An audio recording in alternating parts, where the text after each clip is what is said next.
బాబు గారికి మనస్ఫూర్తిగా ధన్యవాదాలు తెలియజేసుకుంటున్నానండి. ఎందుకంటే సార్ చాలా బిజీ షెడ్యూల్. అసలు సార్కి ఇది ఎలక్షన్ టైం, అసలు చాలా టైం లేదు. కానీ పిల్లలకి ఉద్యోగాలు కల్పిస్తా అని చెప్పి ఒకే ఒక ఉద్దేశంతో ఆయన ఈ బిజీ షెడ్యూల్లో జాబ్ మేళా అటెండ్ అయినందుకు thank you so much sir. మా యొక్క స్కిల్ డెవలప్మెంట్ ప్రోగ్రామ్స్ ఏవి జరిగినా సార్ ముందుండి దగ్గర నుండి నడిపించడం జరుగుతుందండి. అదేవిధంగా ఈ జాబ్ మేళా చేయడం జరుగుతుందని చెప్పగానే ఈ యొక్క కాలేజ్ వెన్యూ ఇచ్చిన ప్రిన్సిపల్ గారికి మనస్ఫూర్తిగా ధన్యవాదాలు తెలియజేసుకుంటున్నానండి.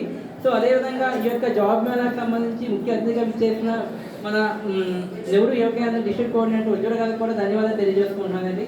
మనకి ఇప్పటికీ మండ్యం జిల్లా ఏర్పడిన 2 years అవుతుంది. 2 years మనం ఇప్పటికీ 19 జాబ్ మేళాలు చేయడం జరిగింది. ఇది 20వ జాబ్ మేళా అండి. ఇప్పటి వరకు మనం 2318 మంది ఉద్యోగాలు కల్పించడం జరిగింది.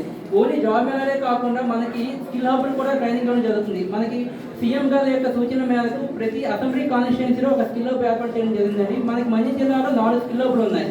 సాలూరులో ఒకటి, గుమ్మడిచెంపల్లో ఒకటి, పాలకొండలో ఒకటి, అదేవిధంగా పాతకం లోకల్లో ఒకటి. ఈ స్కిల్ హబ్ ద్వారా కూడా మన పిల్లలకి 3 months ట్రైనింగ్ ఇచ్చి వాళ్ళకి కంపెనీలో ప్లే చేయడం జరుగుతుందండి. సో అదే కాకుండా మన డిగ్రీ కాలేజీలో ఎంప్లాయబిలిటీ స్కిల్ సెంటర్స్ ద్వారా కూడా పిల్లలకి ట్రైనింగ్ ఇవ్వడం జరుగుతుందండి. ఈ విధంగా స్కిల్ డెవలప్మెంట్ ద్వారా మనకి మండ్యం జిల్లాలో ఉన్న అన్ఎంప్లాయ్ యూత్కి వివిధ రంగాల్లో శిక్షణ ఇచ్చి వాళ్ళకి శిక్షణ పూర్తవగానే ఉద్యోగాలు కూడా కల్పించడం జరుగుతుందండి. ఇవంతా కూడా మన యొక్క ఆనబుల్ సీఎం గారి యొక్క ఆదేశాల మేరకు చేయడం జరుగుతుందండి. అదేవిధంగా ఇలా జాబ్ మేళాలు ముందు ఇంకెందులో చేసి మండ్యం జిల్లాలో ఉన్న అన్ఎంప్లాయ్ యూత్కి ఉద్యోగాలు కల్పించడం మా బాధ్యతగా, మా అదృష్టంగా భావిస్తూ సెలవు చేసుకున్నాను. Thank you so much.